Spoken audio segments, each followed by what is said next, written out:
Hello everyone, welcome back to our channel. In this video, we will be seeing about CA Final Self-Paced Learning Module Set B Costing, Chapter Number 2, Modern Business Environment. This video will be a theory marathon. We will be covering all the theory part in this chapter, also all the theory questions in this chapter, and all the practical sums in this chapter. All the practical part I have already covered in the marathon video, which is a 12-hour marathon video covering all the practical sums in entire Set B. In that also, you can find the practical sums for Chapter Number 2, or else I have uploaded chapter wise also. In that also, you can see the Chapter Number 2 practical sums video. In this video, only the theory part will be covered. And one more important thing is that if you watch the practical video first and then come to this, it will be a good thing. So that I have designed in such a way that if you watch the practical part, some concepts, some theory concepts which are required for solving the practical sums, those are discussed in the practical video. If you watch that and then come here, remaining theory concepts will be covered here so that it will be complete. Now let's get into the topic. And before getting into the topic, one more thing. If you like this video, please subscribe to the channel and share this video to your friends who are also preparing for Set B so that it will be useful for them. If you like this video, it will reach out for more people. That's why I'm telling this. 90% of the people who are watching our channel are not subscribing. So please consider subscribing our channel. Now let's get into the topic. Now in this chapter, we have the concepts like cost of quality, total quality management, supply chain management, service level agreement, gain sharing arrangement, and then downsizing, outsourcing, and offshoring. In these concepts, out of these concepts, cost of quality concepts has been covered in detail in the practical sums video because it is required for solving the practical sums. So only remaining concepts are going to be covered in this video. Now let's first see about the total quality management. Before that, if you see here, they have given a small introduction of the chapter. Here they are saying that the business environment, the environment in which the business is being conducted, it has changed dramatically over the years. It has changed from a seller's market to a buyer's market. Earlier, what used to be there? The market gave more importance to the seller. Nowadays, it is giving very much importance to the buyer. So what has happened? In earlier times, price used to be decided by the seller. Response time will be decided by the seller. In how much time the seller has to respond to the customer. Quality of the product decided by the seller. He will create the product as per his capability and quality. Performance, how much it will be performing, how well it will be performing, it was also decided by the supplier, seller. But today, each of the following factors is being tailored as per the requirement of the buyer. Price is as per the buyer demand, response time is as per the customer requirement, quality is as per the specification of the customer, performance is also as per the specification of the customer. Here, what is the main thing is that we have to meet the expectation of the customer. You have to satisfy the customer. That is the main motive in the buyer's market. How it has changed, why it has changed? Because of social changes, political changes, macroeconomic changes. Globalization has helped for this change. Fierce competition, because of a lot of competition, they have to consider the customer also. Excess capacity in production, managerial method, availability of raw material and knowledge, availability of material, use of global travel. These are all the factors which changed the market from seller's market to a buyer's market. The next thing is we have to, the main motive of the company is to satisfy the customer through exceptional performance. We have to do superior performance. Then we have the cost of quality concepts that I have already explained in the practical sums video. The next thing is illustration number 1 that we have already covered in the practical sums video. Then this case scenario also we have already covered in the practical sums marathon itself. The next thing, steps of application of PAF model. This is the model called prevention, appraisal, and failure. If you saw the practical video, you would know that in cost of quality, we have prevention cost, appraisal cost, failure cost, internal failure cost, external failure cost. This model is widely accepted method. This method is very much accepted in the global level for measuring the quality cost. In this, what are the steps of application? How to use this model, sir? We have to gather basic information about the failure and waste created in the system. We have to use some assumption and all. We have to make a chart about the data. We have to identify the weak spot, where and all we are incurring the cost. That we have to identify. We have to do this on a regular basis and improve the performance. And then you have to evaluate it. That is the small application steps I have given. And then conclusion. In cost of quality concept, if you note, we would have only a small number of costs which are identified as costs of quality, rejection, waste, testing cost, like that. But many of the quality costs are incurred, but we cannot identify it or measure it. Example, excessive overtime, excessive employee fluctuation, time with dissatisfied customer, unused capacity. These and all are the cost incurred indirectly, but we cannot measure it, we cannot identify it. So it is being represented by an iceberg model. In an iceberg, if you see that this will be the water level, this will be the tip of the iceberg which is visible above the water. But there will be a lot of iceberg which is not visible above the water. It will be below the water and we cannot see it. This major part is represented by the quality cost which are not identified by the company. This tip of the iceberg is only we are measuring in these names. Rework, testing cost, this and all is just the tip of the iceberg. We have many quality costs which are hidden. If we give good quality, these unidentified cost of quality also we can avoid it. Now, the next thing is total quality management. What is total quality management? If you see the name itself, we have total quality management. The main motive is to manage the quality. Quality means the product has to be meeting the expectation of the customer. It should be as per the requirement of the customer. We should satisfy the customer. It was developed in the 1950s. It was popularized in the 1980s. These are the persons who created this concept and developed this concept. The main thing is customer needs and organization objectives. We have to meet both of this. Customer needs means satisfying the customer. Organizational objective means wealth maximization of the shareholder. The next thing is it is achieved by continual improvement of internal practices. Inside the company, we will be doing production, marketing, sales, and all. These processes and activities, we have to improve them consistently, so that we will be able to achieve the desired goals. This concept, total quality management, was originally applied in manufacturing areas. Nowadays, they are using it for service organization and public sector organizations also.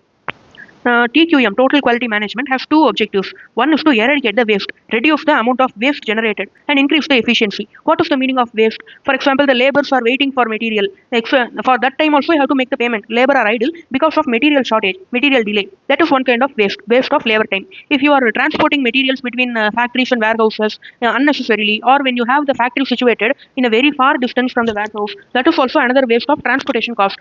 And when you are doing defective product, it is a waste of waste goods. And because of that, you will lose sales, you will lose brand reputation, you will lose contribution. Everything is a waste. These are the things that you need to avoid using total quality management. Here we have to maintain the quality standard in all aspects of the business. We have to maintain a minimum quality for all the products manufactured by the business. Eliminate the waste. Things are done right the first time. There should not be any rework or scrap. Whatever you are producing, whatever the activity you are doing, do it in a very right manner in the very first time itself. You should not do rework. Because of rework, we are getting extra cost, and that is a waste. We have to eliminate it.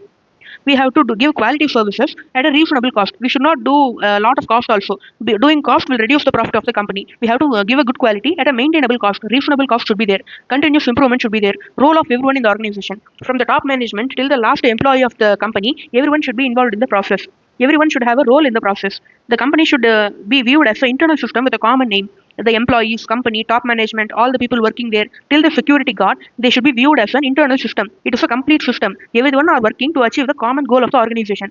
You have to change the way the tasks are accomplished. If you want, you have to change the process also. You have to modify the process. You have to do teamwork. Coordination is the main effort here. If you coordinate only, you can reduce the cost and reduce the waste properly.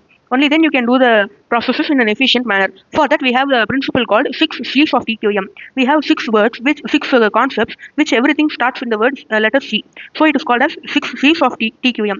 Commitment, culture, continuous improvement, cooperation, customer focus, control. If you manage these 6 things properly, you will be able to achieve the total quality management objectives. We can see them one by one. First thing is commitment. What is commitment? Commitment is something which you are giving assurance. You are communicating it clearly that this is our priority.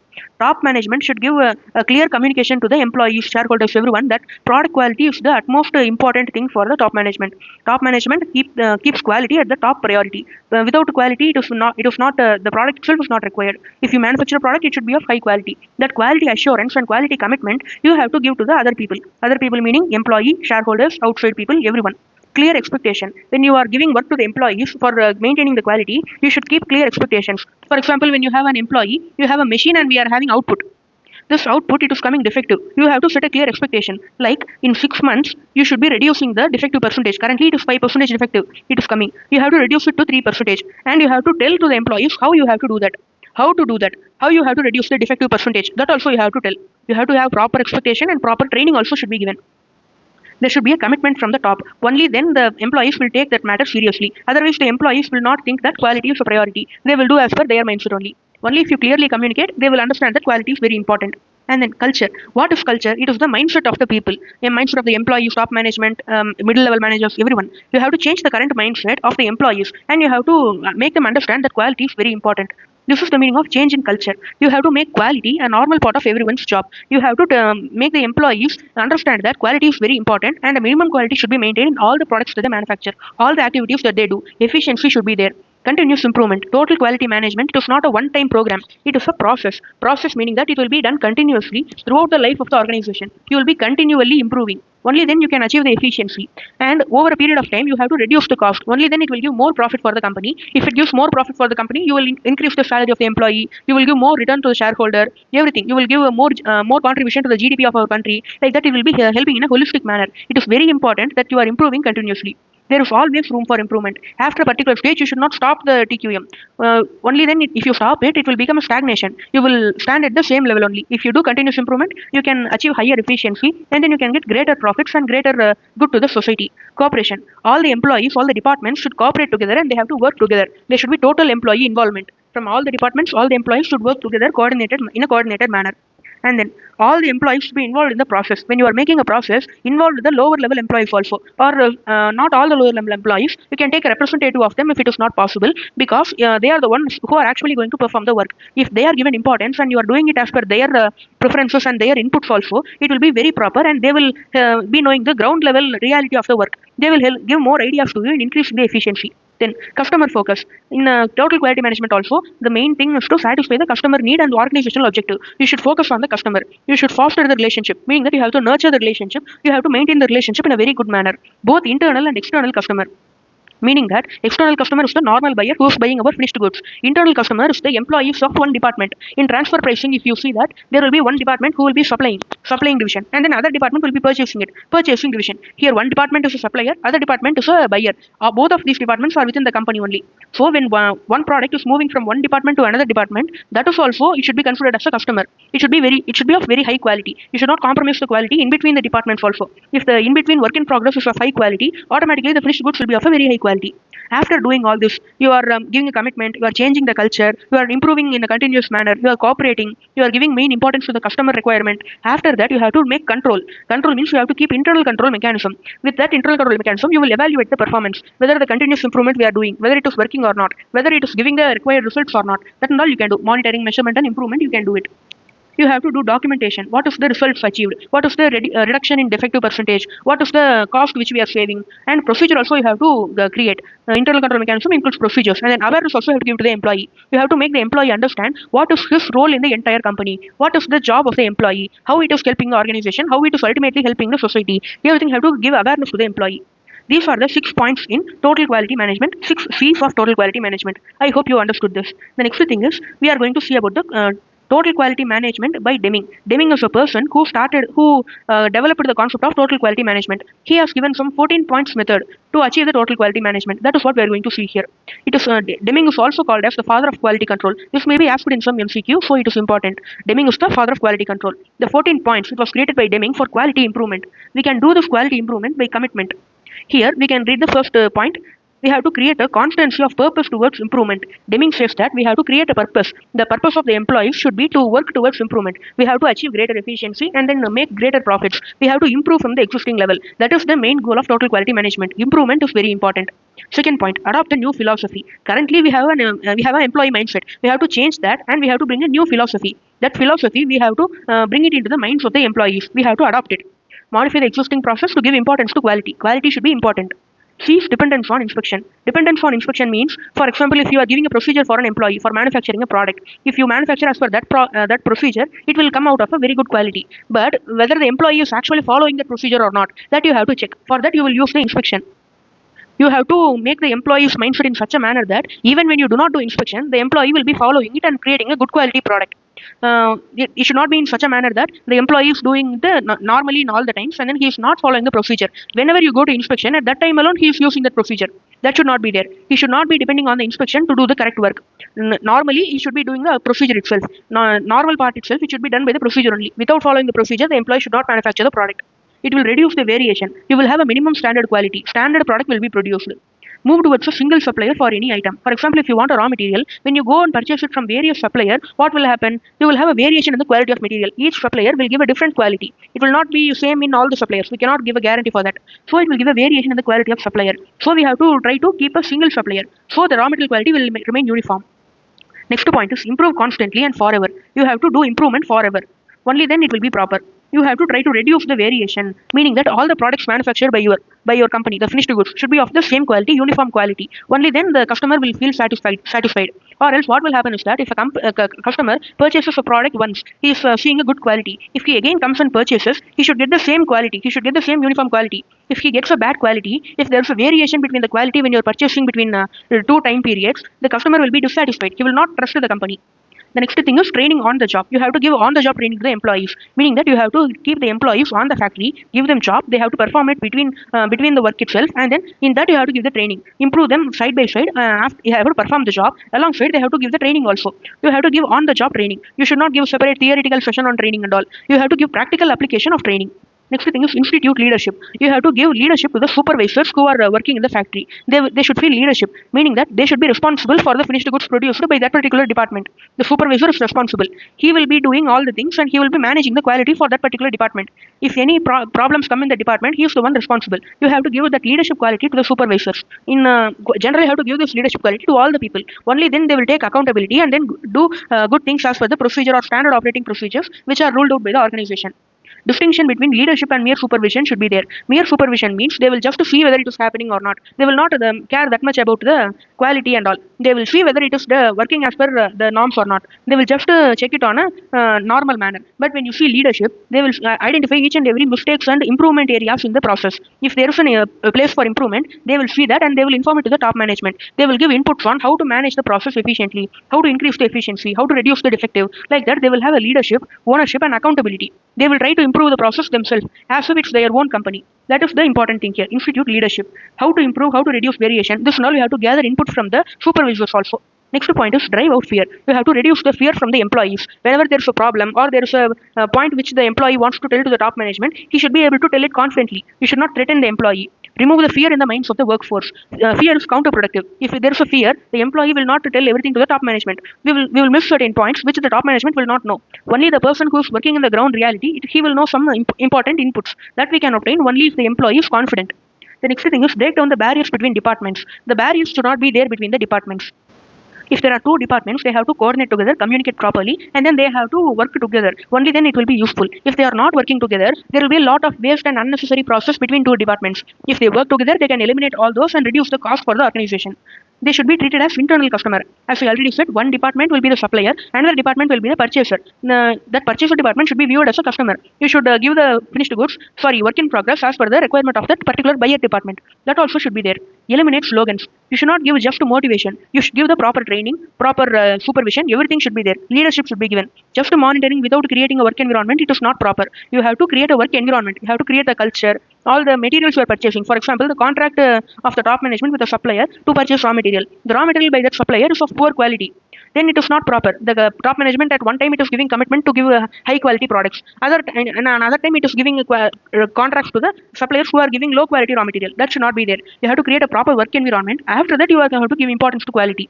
Then it will work properly. The next thing is eliminate management by objectives. What is management by objectives is that you have to give target to the employees. This is the target. You have to produce this much units. You have to work this much hours. Like that, this objective will make the employee run behind the target. He will not care about the quality and all. He will just focus on the number of units or number of hours worked. He will not focus on the quality. The next thing is remove the barriers to pride of workmanship. When an employee is doing a work, he should be proud of that work. That you should be giving that quality to the employee. If an employee is manufacturing a product or creating a code or he is developing a software, after doing it, he should feel a pride. He should be very proud, meaning that he has created a very high quality product with all his might, and he will be very happy after doing that. Increase the worker satisfaction. If the worker is much satisfied, he will do more improvement in this work. He will think how to do this work in a more efficient manner, more better manner, how to do a very high quality work. He will learn that and he will help the company to achieve the quality objectives. You have to institute education and self-improvement. You have to teach the employees about the work and then you have to tell them about self-improvement also. The employees should be improving their skill set also. That also should be there. Transformation is everyone's job. Transforming the company to a quality-oriented environment which gives importance to the quality and the customer expectation, that transformation will be everyone's job, from the top management till the last employee of the company. Everyone should be involved in that process. For doing this, we have a plan, do, check, act cycle. For implementing these 14 points, we have this cycle. Meaning that plan, do, check, act means, for example, you are creating a process, standard operating procedure, which should be followed by the employees to manufacture high quality products. That plan should be first created by the top management. We have to create the plan as per the customer expectation, and you have to create the plan. And then you have to implement the plan. After implementing the plan, you have to check whether it is working properly or not. The employees are following the procedure or not. Finished goods are coming as per the customer specification or not. That all you have to check. If there is any improvement to be made or any modification to be made, you have to take action. That is the meaning of plan, do, check, act. That is also called as the Deming wheel. Deming wheel is the name of the plan, do, check, act cycle. It is a cycle for continuous improvement. If you do the cycle, there will be continuous improvement in the company. How to implement the continuous improvement? For that only we have this cycle.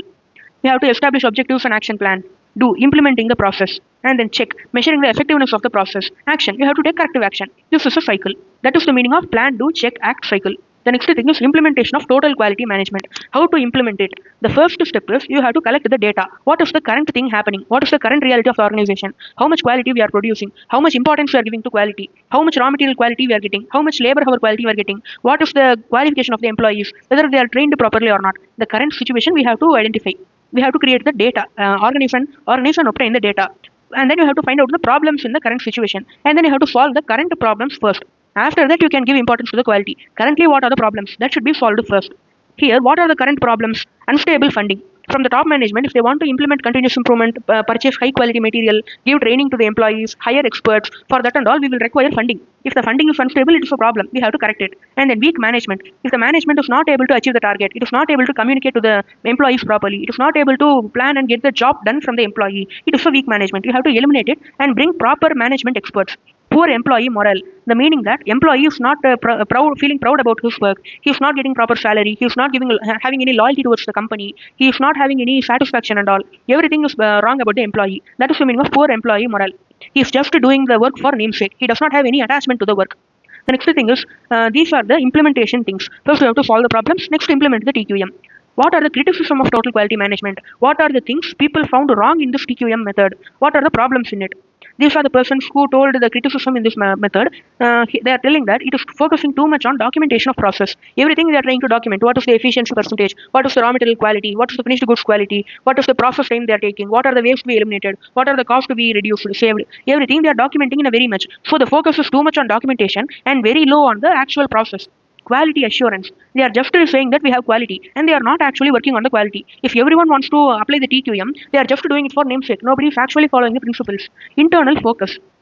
Normally, all the people who implement TQM, they are just seeing about quality improvement, and quality improvement. They are not focusing on the customer expectation. That quality improvement is one part. The other part is you have to do it as per the customer expectation. Customer expectation is being ignored by the management when they are implementing TQM. These are the normal problems which we are getting when we are implementing TQM method. Now, they have a Carl Vaughan is a person who has revived the customer focus. He is telling that we should give emphasis on total quality involvement. Total employee involvement. This person says that the main focus should be on the total employee involvement. What should be there? The main features of this idea are there should be a loyalty to the vision of the company through tough, visible goals. The employees should be given goals. They should be given goals to achieve. They should be tough. The employees have to work hard to achieve those goals. Those goals should be as per the vision of the company. Recognition of satisfied customers and motivated employees are the true assets of the company. If a company has an asset, it is just the satisfied customer and the motivated employees of the company, not anymore. Customers are very important assets and employees are very important assets. The next thing is eliminating hierarchical tiers of speedy response. Meaning that, for example, in organizations and all, they will have a hierarchy. Like this is the bottom level employee. He has to report to the manager. Manager has to report to the CEO. CEO will report to the top management. Like that, they will have some hierarchy. If here a customer has to report a complaint, he should go up to this chain, and then only it will reach the top management. It will take a lot of time. If you want a speedy response, you have to eliminate this hierarchy. You have to create functional teams which will handle each and every query. Like that, you have to eliminate the hierarchy and then you have to ensure that there is speedy response to the customer needs. If you have a good customer care itself, many people will be buying your products. Without a customer care, the people will hesitate to buy the products. Decentralization of management. That centralization should not be there. Top management is just 1/4 set of people. After that, we will have the outer set of management. After that, we will have outer set of management. The management is centralized. Instead, we should keep, if there are 4 important people in the top management, each one specializing in a particular field, we have to create 4 different teams upon the management of that particular expert person. Like that, you have to decentralize the management. Each function you have to decentralize. You should not be in a separate concentrated area. Then it will help to engage the creative energy of the employees. The employees will give ideas to that particular head person. He being an expert in the field, he will improve the idea and he will implement it. This will create efficiency for the company. And then when you see TQM is more about solving the customer problem, acting as per the expectation of the customer, improving the quality of the product. This will not be proper in a service-based industry. In a service-based industry, we are not manufacturing any product, so it will not be that much relevant. For that, we have total quality service. That is also customer oriented. It will be working for the customer, but it will be there in a service sector. It will be used in a service sector. In service sector, what are the problems? The procedures are very slow. There are errors. There are inaccuracies. There are oversight. Coordination is not there. This and all you will solve using total quality service. It is mainly oriented towards tighter control. There will be more internal control, which will keep a check towards each and every employee in the service organization. Conclusion. In total quality management, we don't have any single theory, but all the people who have developed it over the years, we have taken it as a holistic philosophy. This discipline and philosophy of the management will be focusing on planned and continuous improvement. Quality will be the result. If you do all this, you will get a high quality. All the employees will be involved in the improvement process. At the end of the day, you will have quality system and then you will have a quality culture. What are the result of TQM? You will have high customer retention. More customer will be sticking to your company. They will not switch to the other people. Higher revenue will be there. Brand will be recognized. They will have a goodwill for the reputation. Brand reputation will be there. Goodwill will be there. Improved quality. The product quality will be improved. TQM is similar to Six Sigma, but there are many differences between these two. You will be learning what is Six Sigma later. At that time, I will link to this point. Now in the next page, they have given a concept practical insight. They have given how quality management is quality improvement is implemented in the real world by taking an example of General Electric and Motorola. They have taken the example of real world companies. This is just to make you understand the concept. You can read it later. It's not that much important. Just they have given an important example. You can, if you read this example, you will understand how it will be practically applied in the real world. That's all. The next thing is supply chain management. We have completed the concept of total quality management. Now we are moving towards supply chain management. What is supply chain? It is a complete chain of serving customer. For example, you are a company manufacturing finished goods. You are manufacturing a product. You are the one manufacturing the product, manufacturer. You will be purchasing the raw material from the supplier. You will manufacture the finished goods. You will send it to the distributor. He will send it to the wholesaler. Below the distributor, there will be a lot of wholesalers. He will send it to them. After that, you will get a retailer. That retailer will be selling the product to the customer. Customer will directly buy from the retailer. Customer will not know all the supplier, manufacturer and all. He knows only the retailer. This entire chain which you are using to supply the finished goods to the customer, that is the meaning of supply chain. This entire chain is called the supply chain. So, now supply chains encourage value chains. We saw in the first chapter that we have something called value chain. Inbound logistics, outbound logistics, marketing and sales, after sales service and all. Those value chains are very important for the supply chain. If you improve the quality and efficiency in the value chain, each and every company will be benefited. So the supply chain ultimately will get benefited. In the supply chain, if you have a deficiency, it is due to the problem of the individual person in the supply chain. For example, if there is a problem in the if there is a raw material shortage, it is a problem of the raw material supplier. If the raw material supplier worked properly and managed all the value chain activities inside the supplier organization properly, there will be no shortage of raw material. The supply chain will be working smoothly. If there's a shortage in raw material, it will affect the entire supply chain. So you have to keep value chain proper and then you have to focus on the supply chain. The journey from raw material to end user. That is the meaning of supply chain. Here if you can see, they have given diagrams. Supplier, raw material supplier, manufacturer, distributor, retailer, customer. This is the supply chain. Here we can see that the transformation of a product is by this much activities they are doing in transforming a product from raw material to finished goods. Production planning should be there, purchasing should be there, material management, distribution, customer service, forecasting. These are the activities that are being done in a supply chain. What is supply chain management? This supply chain you have, that chain you are managing. Managing means you are managing each and every one in that supply chain. Customer you are managing, supplier you are managing, customer service you are giving, demand you are managing, order you are fulfilling. These are the activities which you are doing in a supply chain. Customer relationship management means that you are developing the relationship with the customer. You are working as per the customer, giving discount to the customer, you are interacting with the customer, you are improving the business relation with the customer. Supplier relationship management, you are also maintaining an equally good relationship with your raw material supplier.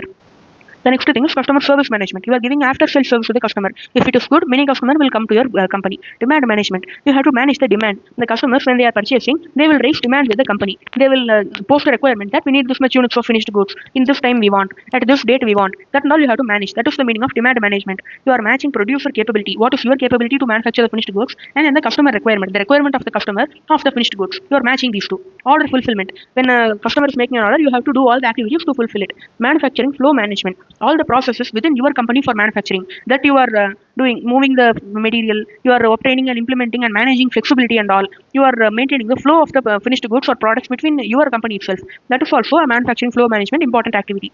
Product development and commercialization. You will be developing new products as per the growing needs of the customer. For example, Apple company launches new iPhones every year. That is the meaning of developing new product. New product means they can either release new model in the iPhone itself or they can bring an entirely new product like iPad, Mac, laptop, like that. They can bring an entirely new product also. That will also come under product development. Returns management. When customer is returning a product due to defects or any problem, you should manage that also. That will also come under supply chain management. This is the entire set of activities which are coming under supply chain management. In supply chain, we have two types of supply chain: push and pull. What is the meaning of push and pull? We already saw in the practical sums. If you have already watched the marathon video of my in my channel about FedBill practical sums in chapter 3, I would have explained about the push and pull model of supply chain. But if you have not seen, no problem, I will explain it now. The meaning of push and pull model is that if you see here, traditionally what we will do, the raw material supplier will keep a stock of raw material based on the upcoming demand. He will analyze the past record, and then he will think that this much demand will be coming, this much people will be coming to purchase the raw material. Based on that expectation, he will keep the raw material stock. The manufacturer, our company, we will start production based on some production planning. That planning we will do as per the past track record. How much demand will be there? Total how much months in a year? What are the season in which the product will be sold more? What are the off-season months? And then we will decide a production planning. As per that, we will create the figure. This much number of finished goods we have to manufacture. Distributor, he will prepare the stock based on the requirement of the retailer. He will anticipate the demand of the retailer. He will make forecasting. He will expect the demand, and then according to that, he will keep the stock. And the retailer also, he will maintain the stock based upon the demand expectation of the customer. Customer will make some demand. Retailer, based on the past track record, he will keep an expectation that this much demand will be there in the next 1 year. According to that, he will keep the stock. That is the traditional system upon which we are operating. In this, we are everything we are doing our activities as per our track record and analysis. We are expecting that this much demand will be there, this much finished goods we have to produce. Like that, we are keeping anticipation. We are expecting, and then we are doing our activities. And then after that, we will keep our stock. And then when a customer comes to us, we will push the products already produced to the customer. We will do our activities and keep stock as and when required. We will keep the stock as per our expectation. And when a customer comes, we will push the stock to the customer. That is what will be happening in the push model of supply chain. This is the traditional method which we are following.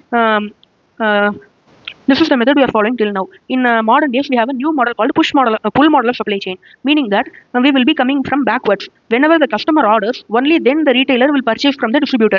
Whenever the retailer gives an order, then only distributor will purchase from the manufacturer. Whenever the manufacturer gets an order, only then he will purchase raw material and start the production. The production itself, it will be started only after the customer giving the order. Only after the customer giving the order, they will go backwards in the supply chain and they will start production. Raw material purchase itself will happen only after the customer is ordering. So based on this, what will happen is that they will not need to maintain a large amount of inventory. They need not maintain inventory at all because they are starting the production itself after the customer order only. That is the pull model of supply chain. Traditional model is push model. We will be doing our activities and producing our products, keeping it in our inventory. Whenever the customer comes, we will push the inventory already produced to the customer. In pull model, we will start the production after the order of the customer. Now, these are the two methods of supply chain, push model and pull model. Under push model, we will be working on the basis of anticipated demand. We will expect the demand, we will forecast the demand, and we will do activity as per that. Under pull model, we will not keep inventory. Instead, we will respond to actual demand. When the actual order comes, we will start the manufacturing. That will be a marketing-oriented approach. Only when the customer comes, we will start the activities. Electronic connections are used in pull model. In pull model, the customer will not come directly for ordering and all. It will take time. He will order through online platforms. The online platforms will show the order to the retailer. He will also make order based on the online platforms. Online platforms will be used for fast communication. Electronic connection will be used. Electronic supply chain connectivity will be giving the customers the opportunity to give direction. They will give some specification, like this much amount of finished goods I want it in this quality, this grade of material you can use, this amount of labor you can use, this is the time at which I want that. Like that, the specification, direction will be given by the customer. Precise specification, the customer can order. The customer will have a direct voice. They will be the one telling the order itself. He will tell how to manufacture, what are all the things you have to do. Like that, they can give precise specification. In e-commerce, this is very much possible. It will bring benefit to both customer and then the manufacturer. And then you can see upstream and downstream flow. Here, the supply chain starts from the raw material supplier and ends with the end customer. Here, this is the chain: raw material supplier, producer, and then customer. In between, here we'll have retailer, wholesaler, and all. For now, you can ignore this. Simply you can keep that these three people are in the supply chain. Here, you are the producer company. When you are doing anything related to the supplier, when you are having interaction or transaction with the supplier, it will be called as upstream. When you are contacting or interacting with the customer, it will be called as downstream. Those are the two methods of supply chain: upstream supply chain and downstream supplier chain. In upstream supply chain, you will maintain the relationship with the supplier. In a supplier relationship, you will have information technology also. You will use information technology for ordering raw materials from the supplier, meaning that you will use e-sourcing, e-purchasing, and e-payment. We will see this one by one. In downstream, we will have relationship with the customer. In relationship with customer, we have to do relationship marketing, customer relationship management. You have to use information technology here also. Amazon, Flipkart, the end consumers are placing orders to the manufacturers or sellers using information technology. You have to build a brand reputation also with the customer. Only then the customer will not move to a competitor product so easily. This is all you have to do. So first we can see the upstream supply chain management. Here if you see, supplier capabilities of innovation, quality, reliability, everything are used to reduce the risk factor. What is the risk? A shortage of raw material or delay of raw material. For that, you are using quality, reliability, innovation. The supplier should be able to innovate. The supplier should reduce the price. The supplier should give quality raw material. If you get all this, you will reduce the risk. Here the first point is you have to have supplier strategy. You have to maintain a strategy with the supplier so that you will control the supplier. The supplier will not be able to bargain with you. He will be under the control of the organization. If you are having supplier in control, you will get cheap raw material. You can use it and manufacture finished goods. You will get a low cost of production. So they have to keep a strategy for the suppliers. And then sources, from where you are purchasing it, that is also very important. For example, if your supplier is Tata Steel, he is a very big organization. He is the Tata Steel organization. It is selling to a large number of people steel. Now, if you as a particular organization, if you stop purchasing steel from Tata Steel, there's no big loss for the Tata Steel. But you are very much affected because you will have no other options. You will be traditionally purchasing from Tata Steel. If you suddenly stop, you will have no other alternative. So here you will have low bargaining power. The supplier organization is very big, so you will have low bargaining power. But when you are purchasing steel from a small local steel company, they will have only 4 or 5 customers. You will be one of them. So you will have a high bargaining power. You can exercise greater influence with the small local steel company. But when you are purchasing from Tata Steel, you will not have that much power over the supplier. Number of suppliers. You have to have, you can have 2 types of things. When you have only one supplier, what will happen? As we already saw, you will get uniform quality raw material. And then when you purchase in a bulk volume, you will get purchase discount also. You will get volume rebate. And then you will not have a and one more thing is a disadvantage. In a single supplier, we have 2 advantages and 1 disadvantage. Meaning of risk of failed delivery is that you are depending on a single supplier. If that supplier makes a delay or he does not supply, there will be a very big problem for you. You will not be able to produce the finished goods.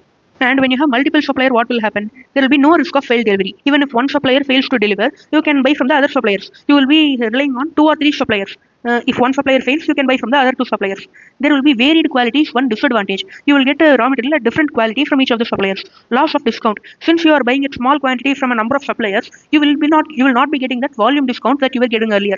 When you are using one supplier, you will get volume discount. When you are using multiple suppliers, you will not get that. These are the advantages and disadvantages of keeping suppliers.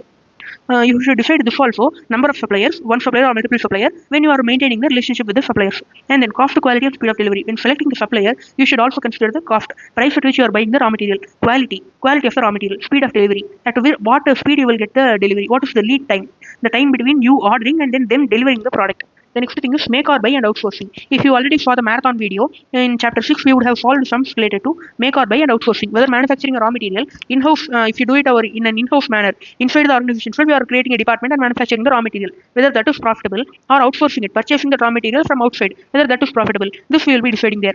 Same thing only they have given here. Use of information technology. How you will be using information technology in the supplier management. The main things in the supplier management are procurement, purchasing, and then logistics. Movement of raw material from supplier warehouse to the our organization warehouse. Here we will be using e-sourcing, e-purchasing, and e-payment. When you combine all this will come to e-procurement.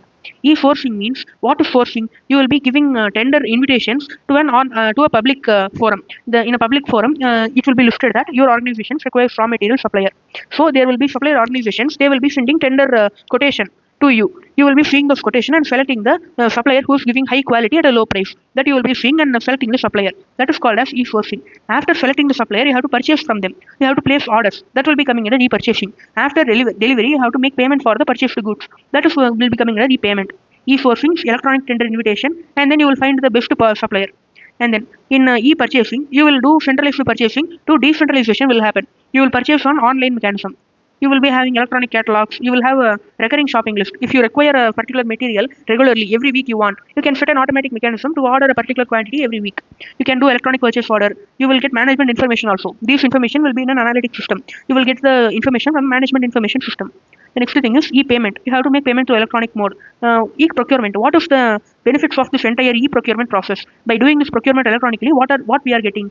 We will get low cost, less time. We will get quick ordering. You can select the best supplier. You can get control over inventory. Everything you will have. But one disadvantage is there. If you do everything by electronic manner, you will be over dependent on technology. Even one system crash out will lead to a big loss for your company. You will not be able to operate without the computer. So, information technology, you can use it as a source of competitive advantage. You can get an advantage over your competitors using this information technology. You can use computers and software for information processing and distribution. You can create, process, store, secure, and exchange all forms of electronic data. This is about IT, IS, and IM. This we will be seeing. This IT, IS, and IM we already saw in the first chapter. If you want to know about this concept in detail, you can check out the video for the first chapter theory. You will get it. I am not explaining it again because we have already seen it in detail in first chapter. Now with this technology, you can create a generic strategy. You can reduce the cost and reduce the cost of the product by using information technology. You can get a low cost advantage. We already saw the cost leadership advantage in the first chapter. Unique product. You can use information technology to increase the uniqueness of your product. You can make your product in a very differentiated manner. You can use product differentiation strategy to get a premium price for your product. This also we saw in detail in chapter 1. And we have focus strategy also. You can target a particular customer segment and then tailor everything according to that particular customer. So this is also one more generic strategy. This we saw in the name of Michael Porter's generic strategies in chapter number 1.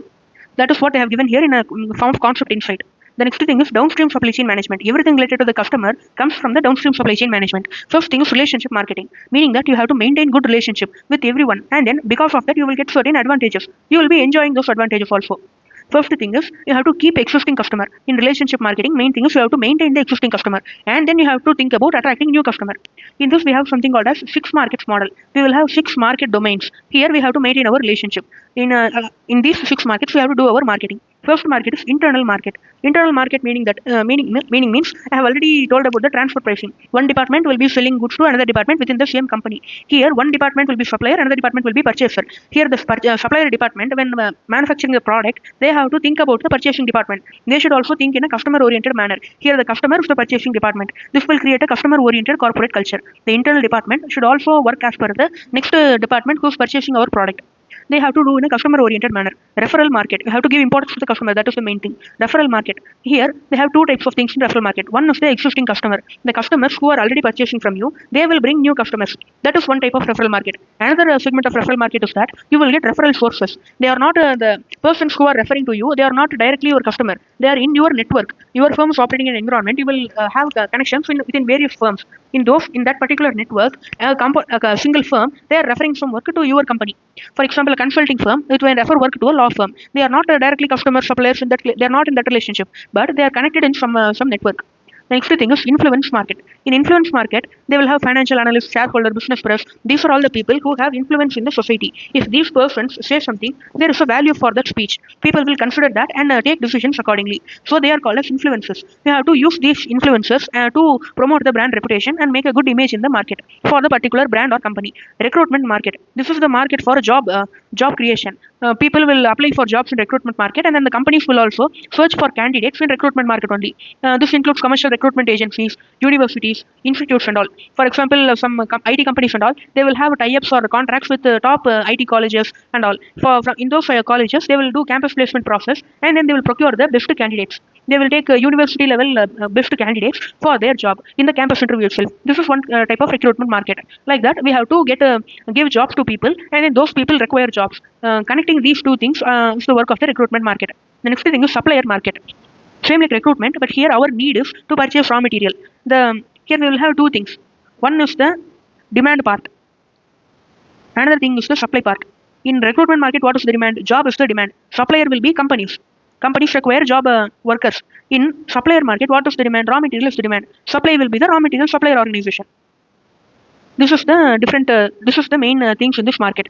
Now, we can refer to traditional supplier also here. In a traditional manner, we will have a supplier. We will have strategic alliance with them. We will make some contract with them so that they will give us raw material at a discounted price. We will give a share of profits or many incentive to the supplier. Like that, we will give. And then customer market. This is a market to all existing and prospective customer. All the customers will be coming into this market. In this market only, this is the traditional market where the organization will be selling its goods for price which is will be bought by the customer. This is the model of 6 markets model. We will have different markets, 6 types of markets. So this is the 6 markets model. Here, what is the thing is that here we have 6 dimension. In this model, what we are getting is that we are creating new value for the customer and sharing it with them. This recognizes the key role of the customer. Here, everything is determined based on the customer only. So customers being given importance, and then we have to design and align process as per the relationship marketing. It will help for a continuous cooperative effort between buyer and seller. Buyer and seller both can cooperate and achieve value. Here we will be calculating the value of customer's purchasing lifetime, customer lifetime value. Till the lifetime of the customer, if he purchases our product, what will be the value of the customer? What is the monetary value? What is the gain which we are going to get in financial terms? Amount of profit we can get from a particular customer over the lifetime. Chain of relation also we can maintain properly using relationship marketing. The next thing is here we can see that discrete exchanges have been changed to relational exchanges. Buying from a supplier is a simple transaction, but here we are adding a relationship factor. We have to do alliance with the supplier, and we have to gain some advantages because of that. Because of that, we will be having a good past track record. If we act good in front of the supplier will refer us to a number of suppliers. We will get more advantages and networking effect also. Here, because of having a relationship factor, we will be having a good track record, and then we can have future interaction also with the same supplier. He will give us more preference and more discounts, so that we can get profits because of that. We can enjoy the advantage of having a good relationship with suppliers and all. This is the advantage of having a relationship when instead of having a normal transaction. Why we have to maintain and develop a relationship with customer? Why customer relationship is important? So that we can promote the sales. We can get more customer, more sales, more profit. Here in customer relationship management, what is very important? Customer satisfaction, customer retention. Customer satisfaction means he should be satisfied with our product. Customer retention means he should not switch to other suppliers. We have to collect customer information also. These are the things which are main pointers in customer relationship management. When you are managing customer relationship, managing customer data, focus on customer satisfaction and retention.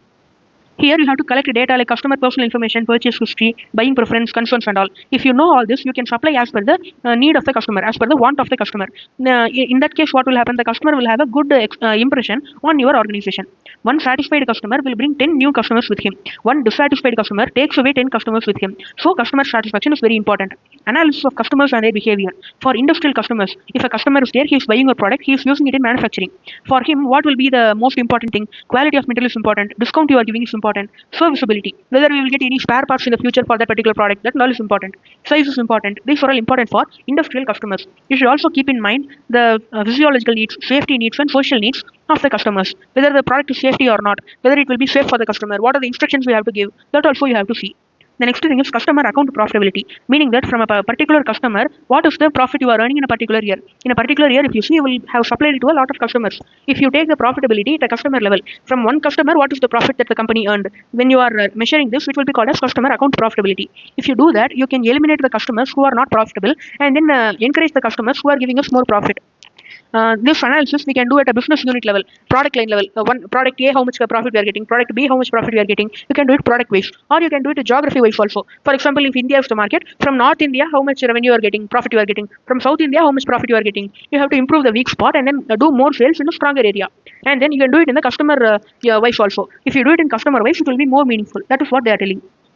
In customer profitability analysis, there will be general cost, which you cannot allocate to the customer directly. When you have to find out the profit for each customer, you have to do revenue less cost. Revenue less cost for each customer. Some cost you cannot directly allocate to the customer. For that, you are using activity-based costing. If you would have seen the marathon video for practical sums, you would have used the activity-based costing in many places. In those manner, we'll be using the activity-based concept costing also here. And then customer we will be dividing the customer into different profit tiers. How much profit we are getting from a customer. Based on this factor, we'll be dividing the customers. For example, in a credit card company and all, they will be ranking the customer in these four categories. First one is the platinum customer. These customers are giving most revenue to the company, credit card company. Gold customers, they are also giving high revenue. Iron customers, they are giving somewhat medium level of revenue. Lead customers, lead is also a metal which we would have heard somewhere. Lead is a metal which is not that much important. So it is used in manufacturing and all, it has uses, but it is not that much important when compared to platinum, gold and all. So the lowest rank is lead customers. Lead customers are the ones who are giving the least profit. They are not giving that much profit to the company. So what you have to do, you have to encourage the platinum customer. You have to change the, you have to convert the gold customer to platinum customer. You have to increase the sales and then increase the profit earned from gold customers so that they will become platinum customers. You have to convert the iron customer into gold customer. You should be going to the next level. And then lead customers, you have to convert it into iron customers, or else you have to discontinue these customers. That is what you have to do. By doing this, we will get more analysis, more information about the customer. We can make more wise decisions when we are operating. Here, one more thing is that you have to give the best service to the top 2 customers. These platinum customers and all, they are very important. They are giving very high revenue. You have to give the best service to them. But when you need not focus that much on the lead customers. Anyway, they are not going to give you any profit. You have to make a process so that we are eliminating these lead customers. The next thing is that what is a bad customer? When you are giving low profit to the company, but you are causing very high expense for the company. For example, there is a customer. The customer is purchasing only 1,000 units annually from our company. For this 1,000 units, he is giving a revenue of 10,000 rupees. In this 10,000 rupees, when you reduce all the cost comes to 6,000 rupees. And then you are getting a profit of 4,000 rupees. But this customer, he is in a very far away distance. So you have to incur the delivery cost. That delivery cost annually comes to 5,000 rupees. The net profit itself coming to 4,000, but the delivery cost to be extra incurred for this particular customer is 5,000. So here we are getting a net loss. This type of customer we should discontinue. That is what they are telling. Those are bad customers, they should be eliminated. You have to calculate the cost per customer. In that, what is the problem? In a service environment, how you will calculate the cost per customer? Here the main thing is manpower as well as time. For example, in an auditor firm itself, the payment will be the service charge, the fees will be calculated based on the number of man hours spent. The senior partner worked on this company for this much hours. The junior articles worked on this company, this particular assignment for this much hours. This will be considered when we are charging fees to the client. So this will be the main factor in the service environment. The time spent with each customer is different. And then there are non-customer related costs also. These are the problems in using this customer profitability analysis in a service environment. The next point is the customer lifetime value. This, as we already saw, this is the net profit which we are getting from a customer over the lifetime of the customer. Since we have a large number of time period involved, we will be taking time value of money concept help, and we will be calculating the present value of the net profit. Using ABC model, activity based cost model, we can calculate the revenue and cost customer wise. We can allocate the general cost also based on some cost driver. We will have the duration of relationship, and we will be having the relationship over a period of time. For 10 years or 20 years, the customer will be buying our product. Those net profit, we have to bring it to the present value. This is what we have done in illustration number 2. If you have seen the sum solving video, you would have understood this by now. The next thing we are going to see is customer selection, acquisition, retention, and extension. Selection means how to select a customer, how to select a proper customer. Acquisition means how to acquire that customer, how to make that person buy our product. Retention, how to maintain the existing customer, how to stop the customer from going to the competitor. Extension, how to extend the relationship with the customer. In customer selection, we have to select 3 things. Who are we targeting? Who is our target? What is their value? How much is the profit we can get by making them our customer? How to reach that customer, that also we have to see. In customer acquisition, we have to develop a relationship with the customer. How to develop a relationship? You can make advertising, you can do direct mail, and online technique also you can use. You can use search engine marketing, online public relations stunts, online partnership you can do, interactive advertising. These are all the various techniques to develop a relationship with the customer for acquiring a customer. Customer retention, how to maintain the existing customer, how to keep the existing customer. You have to satisfy the existing customer. You have to keep the service quality in a very high manner. It should be high. The service quality should be high. You can also use electronic techniques for retaining customers, like personalization, extranet, opt-in email, online community. These all you can use. Customer extension, how to make more sales with the existing customer. The products bought by the customers need to be increased. We have to do more sales with the existing customer itself. We can do reselling. Similar product, we can sell it again. Cross-selling. For example, one customer is buying product A from our company. We can also try to sell product B to the same customer. Upselling. We can sell more expensive products. For example, currently a customer is buying at a price range of 100 rupees. The products at this price range only the customer will buy. Now we can try to sell a product with a price of 150. We can make him understand about the benefits and we can sell it. We are selling more expensive products, which is called as upselling. Now, the next thing we are going to see is how to use information technology in a relationship with customer, downstream supply chain management. We have to link our sales system to the purchasing system of the customer, so that the customer can place an order in the computer, which is the purchasing organization. The customer can place the order through their computer itself. It will be reflecting in our system. We can solve the delivery, and we can do the delivery and get the payment. This will keep a personal touch with the customer. We can do cost and time savings. It will be giving a quick action and all. We can save time. Brand strategy. We have to create branding for a product. We have to make the brand appealing to the customers. The customer should like the branding. Our brand should be distinctively visible. Our brand should be uniquely visible between the other competitor brands. The next thing is service level agreement. This we can see later. Now, what are the benefits of supply chain? Because of supply chain, you will have reduced time. When you can get the product easily at a required time, why you will be keeping inventory? You will be keeping only low level of inventory. Only small amount of inventory you will be having. When you have inventory at a very low level, what are the benefits of that? You will get a lower inventory holding cost, and then your working capital will not be blocked in inventory. You can keep a low staff members. If you optimize the efficiency, you can keep only less number of employees. You can improve the productivity. These are all the benefits of the supply chain. Here also they have given a practical insight about supply chain collaboration between Walmart and Procter & Gamble. You can read this by yourself. The next thing is, this is also Apple's supply chain model. Supply chain, how they are implementing in the real world. That is what they have given here. This you can read by yourself. That's not that much important. Just a practical example. Building a resilient and sustainable supply chain. Supply chain is very important. If there's a disruption in the supply chain, for example, as we already saw, if there's a raw material shortage, our entire production setup will be shut down. We cannot operate. So for countering this risk, we have to see what are the problems in the supply chain. If there's a COVID pandemic, there will be disruption in the supply chain. There will be problem in the supply chain. Geopolitical tension will also affect the supply chain, especially if we are importing products from outside the country. And then economic collapse of countries in our own country or the abroad country. What are the countries related to our particular organization? If those countries have an economic collapse, they are collapsing, it is bad for our organization also. It will affect our company in some way or the other, because we are also connected in the supply chain. Example, shortage of raw material you can take, supplier plant shutdown you can take. If there is inflation, unemployment, recession in the home country or the other country, that will also affect us. So we have to build resilience within the supply chain, meaning that even if there is any disruption, the supply chain should be able to get back online. It should be able to recover itself easily, quickly, and then it should be able to operate normally in a fairly quickly manner. It should not take more time to recover. We should recover quickly and start operations in a normal manner itself.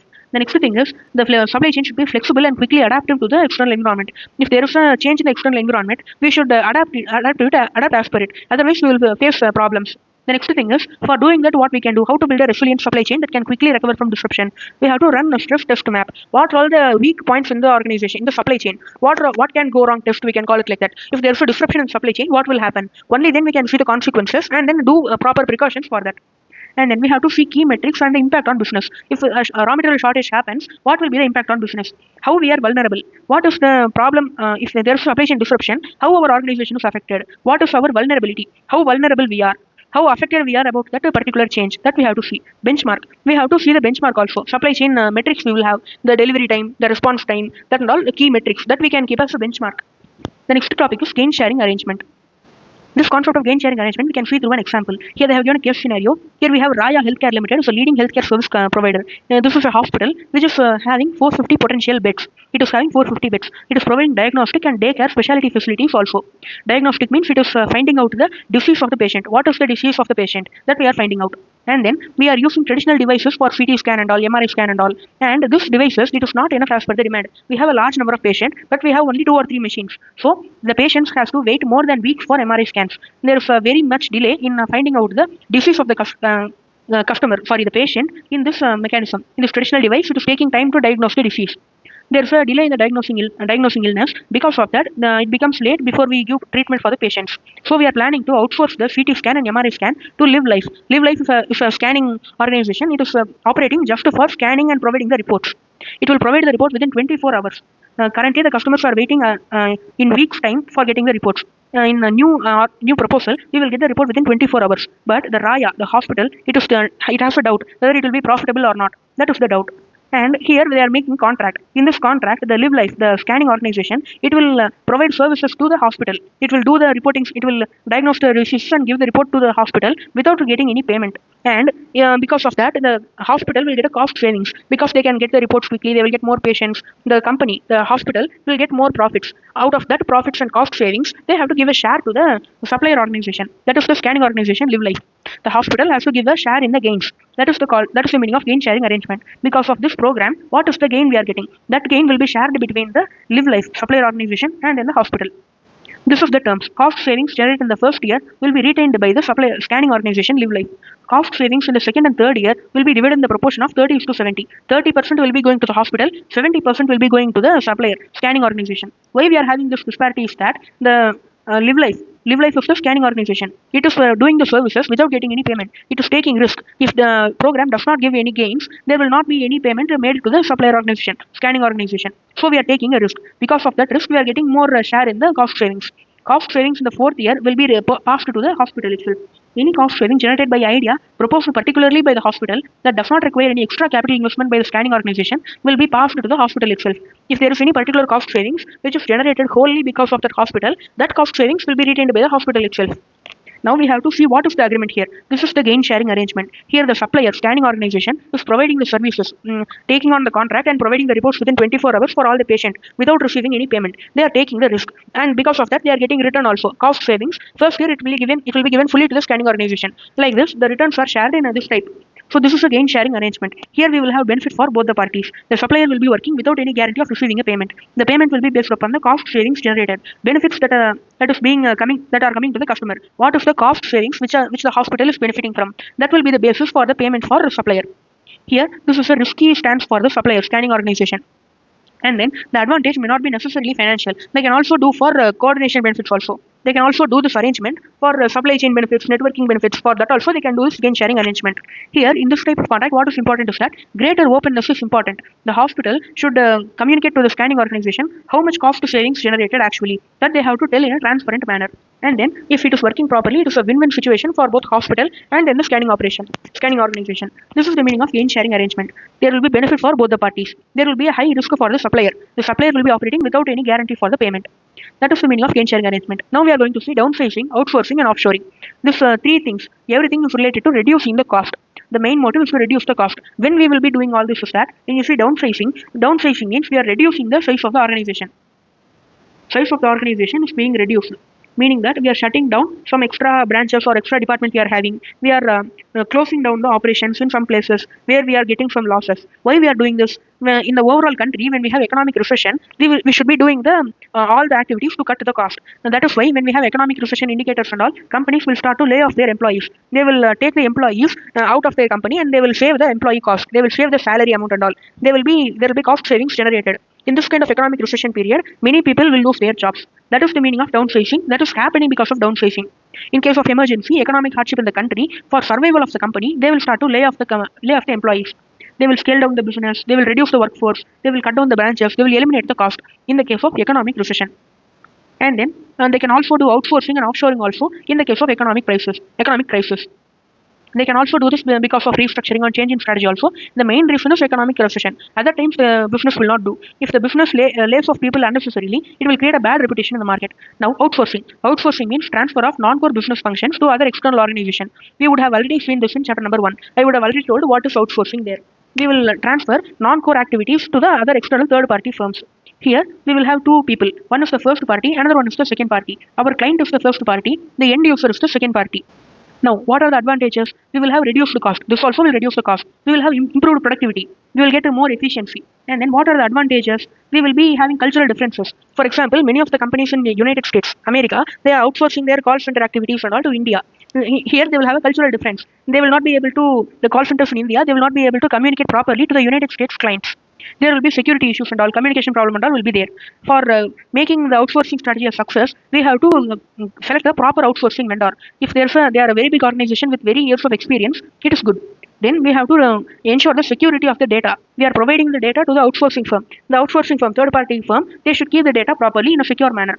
We should start small and constantly monitor. We do not have to start it entirely and transfer all the non-core activities. We can just start small, just to transfer one activity and see whether they are doing it properly or not. What are the problems coming because of outsourcing? After analyzing that, we can do major changes and then we can outsource many of the activities to them.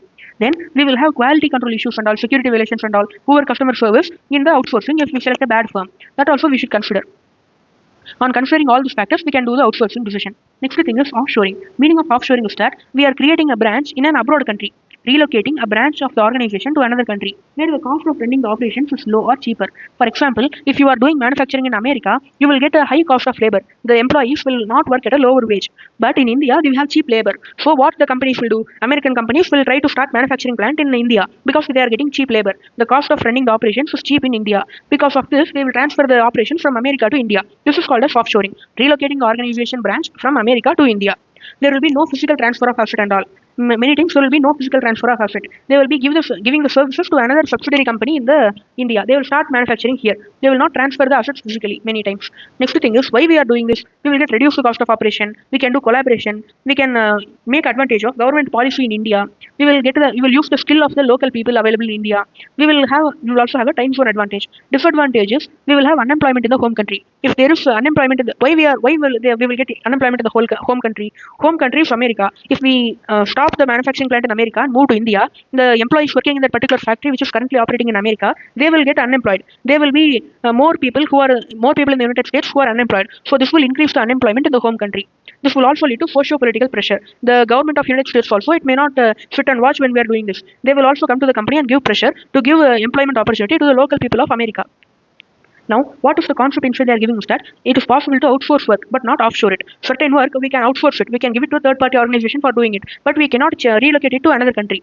But some work we can offshore, but we cannot outsource it. Some work we can relocate, but we cannot give it to a third-party organization.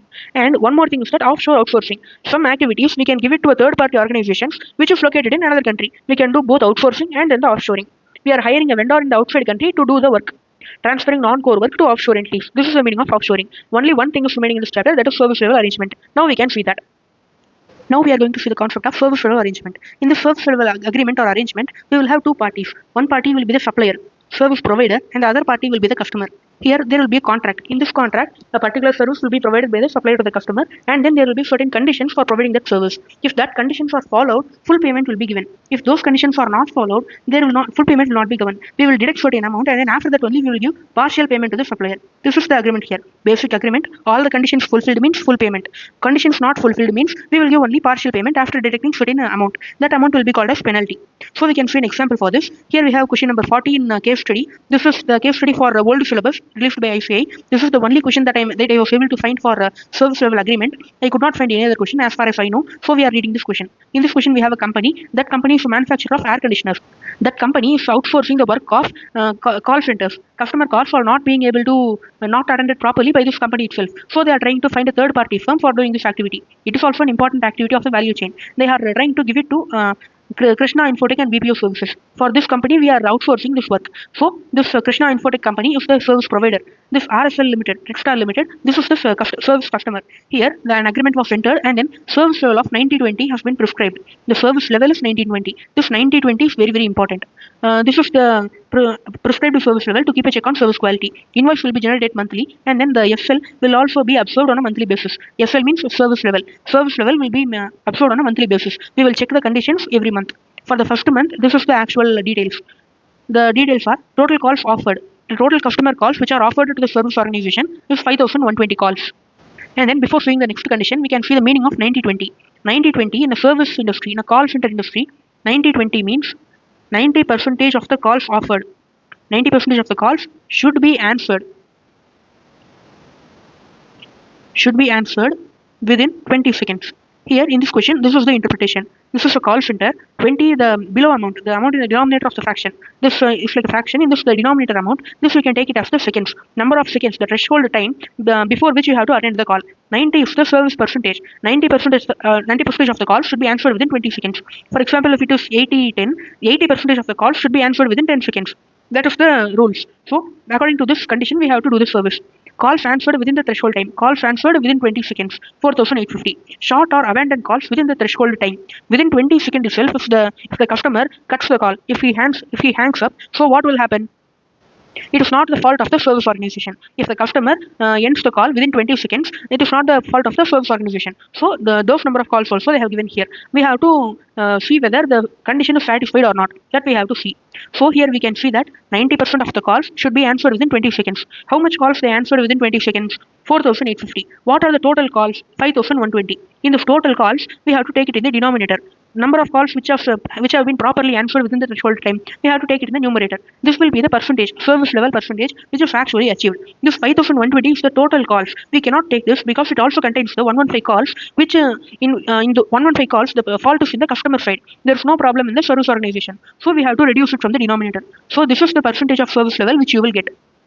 When you do this calculation, you will get 96.90%. This is the actual service level achieved. What is the condition? 90/20. 90 meaning 90% of calls should be answered within 20 seconds. We actually answered 96% of calls before 20 seconds. So we achieved the service level.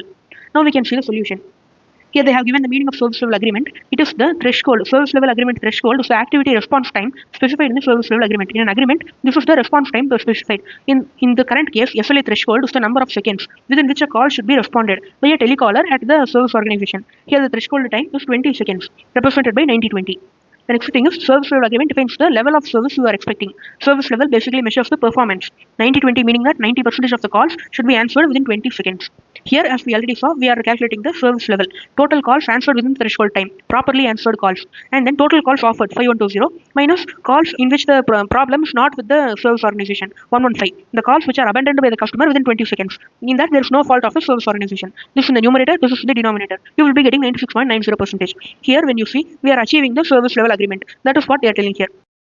Now, when you see the last subdivision, what they are asking is that for how many calls the service organization can bill to the RSL, meaning that for how many calls the payment should be made. Here we already satisfied the service level, so we can ask for payment for the actual calls answered. Here, when you see the question, the total calls offered was 5,150. Out of this, 115 calls were short calls.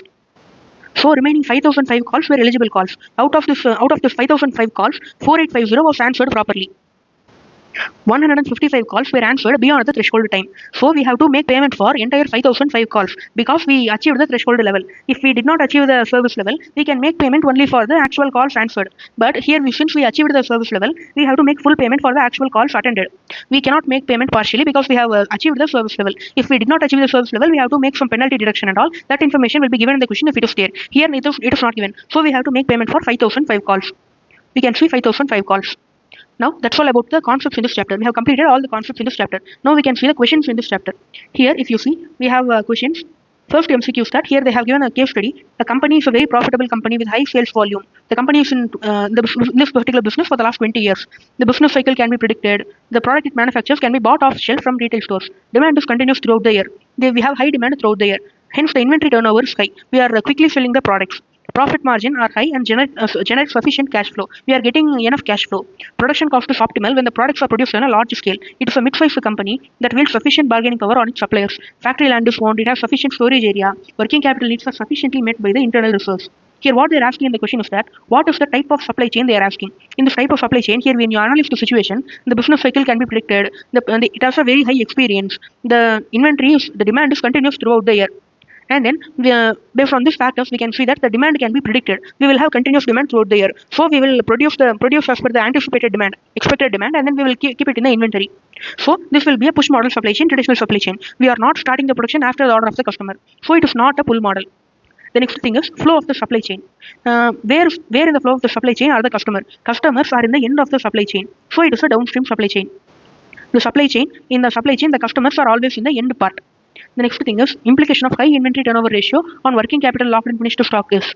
What is the meaning of high inventory turnover ratio? We are selling the inventory quickly. We are purchasing or manufacturing and keeping it in the inventory. Quickly we are selling. So the working capital gets blocked for a shorter amount of time because we are quickly selling the inventory and converting it into cash. The amount is not blocked in for a long period. What are the advantages of the company from economies of scale on production cost and the ability to wield sufficient bargaining power over the supplier? They are saying that the company can get an optimal production cost, lowest production cost only when it operates on a large scale. That is the meaning of economies of scale. The factors provide the company a competitive advantage on the ability to compete with the market based on the price. It has a less cost of production when it is operating at a high scale. So we can keep a low price. It can follow the low cost advantage. And then it has sufficient bargaining power over the supplier. It has a sufficient influence over the supplier. The second option will not be the answer. When you read it, the factors provide a competitive advantage to compete the market based on the variety of the finished product. It can follow product differentiation advantage. Here, in the description, they have given that they have not given anything about the product differentiation or the uniqueness of the product. They have given about the cost-friendly ability of the product. Production cost can be optimal. That is what I have mentioned. So we can follow cost leadership strategy. The next thing is, what are the risks involved in the selected model? In the selected model means cost leadership model, what are the risks? Risk of overstocking due to variation in actual demand and compared to forecast. We will be producing as per the forecasted demand. So there may be variation in the demand between expected and then the actual. Inventory has working capital locked in finished stock and there is higher need for storage space for finished stock. We will be getting working capital locked in the inventory. Even for a shorter amount of time, that amount is locked only. And then we will have to pay for rent for the warehouse and all because we are producing and storing it in the warehouse. That is the inventory holding cost. Next thing is, had the company been producing products that are highly customized in nature, what will be the more appropriate type of supply chain? If we want to more customize the product, we will have to start the production only after the customer order. After the customer gives the specifications, we have to start the production. Then we will be following a pull model of supply chain. That's all about the questions. In testing knowledge also, first question is about the total quality management. How total quality management will help a company to gain competitive advantage in the banking sector they are asking. Here in this question, we have a bank. That bank is about to open a first branch in India. The company believes that in order to win customers in India, it has to offer a new banking experience. It has to change the entire experience. Other companies are focusing on interest rates and bank charges, whereas the company believes that quality is very important and that is the main factor to attract the customer. Here, how we can use total quality management? That is what they are asking. In the solution also, if you see, they have given that total quality management is a philosophy, and then in this, the main motive is to keep the customer satisfied at every stage. Here, every decision we have to take in reference to the customer only. The customer can be internal also or other external customer also, as we already saw. We should have continuous improvement in the quality and all. The main aim is to achieve zero defects. Then we should see TQM as an investment rather than an expense. We should implement TQM by fine-tuning the product mix, refining the process, employee development program. We can give a training to the employees. And then commitment we have to give to quality, commitment from the top management for quality. We have to reward the employees, we have to maintain the customer satisfaction, we have to give training to the employees, we have to give training in the customer care segment also. The employees should be able to respond to the customers properly. We should motivate the customers to recommend others also. We should motivate the customers so that other people also are recommended by the existing customers to our bank. This will require the company to respond to the customers immediately. We have to give immediate response to the customer. Only then they will be satisfied with us. So we have to work for longer hours. Even if the customer calls at midnight, we have to answer. This will build the customer satisfaction. This will give higher profits and competitive advantage. This is what they have given here. That's all about the questions in this chapter. Also, we have completed this chapter entirely. If you like this video, it will reach more people and it will get more benefits. It will give benefits to more people. So please subscribe to the channel and like this video and share this to your friends who are also preparing for SEBI. Thank you.